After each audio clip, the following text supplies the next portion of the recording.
Let's talk about the Nuremberg defense. Whoa, this is heavy. What am I talking about? After World War II, Nazi officials were put on trial for war crimes. And when they were confronted with the mass murder and the atrocities that they committed, many of them said the same thing. I was just following orders. That is what we now know of as the Nuremberg defense. And the idea is, if you did something because someone else told you to do it, because the system said this is what you're going to do now, you are still responsible. You are still, it was a defense that was rejected. The Nuremberg Tribunal rejected the idea that if someone told you to do it, then you're not legally responsible. You are. They said, no, you still have moral responsibility. You still have legal responsibility. You can't hide behind the chain of command. Fast forward to 2026, where we are today, and we are watching a modern version of the Nuremberg defense play out in the Trump administration. Homeland Security Secretary Kristi Noem is now getting smashed because her department has been pushing these false and incendiary claims about Alex Preddy was a domestic terrorist, he was an assassin, and all of this stuff. And he wanted to massacre agents, and the whole story fell apart. And Kristi Noem's posture is basically, I was just saying what I was told. She put out a statement, this was reported via Axios, where she said, quote, everything I've done at the direction of the president and Stephen, referring to Stephen Miller. She is saying CBP gave us the info. Stephen Miller had influence. The White House narrative spiraled. Don't blame me. I'm just part of a system.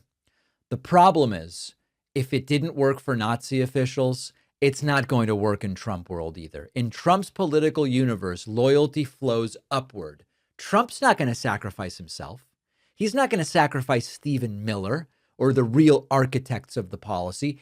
Even if what Kristi Noem is saying is true, he is only going to sacrifice those who are politically convenient. Greg Bovino has become one of those people.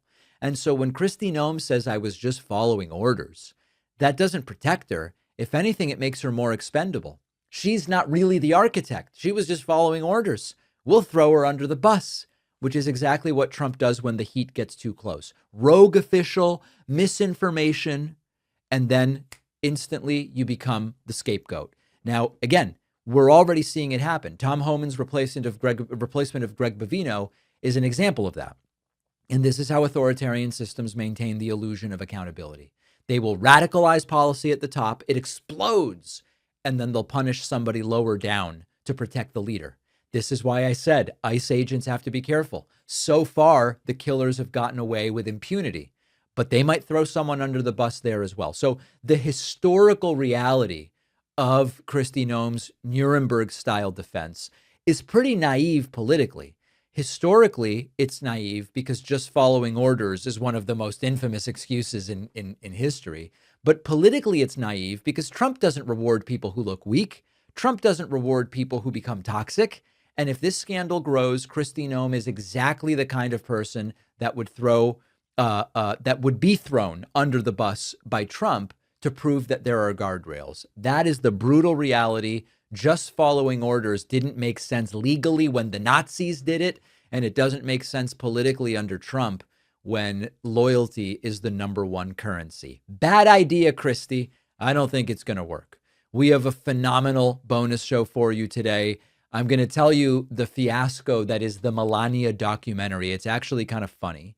The FBI has searched an Atlanta election office and grabbed a bunch of ballots. What the hell is going on? And much more developing as to the potential government shutdown. I know it's happening again.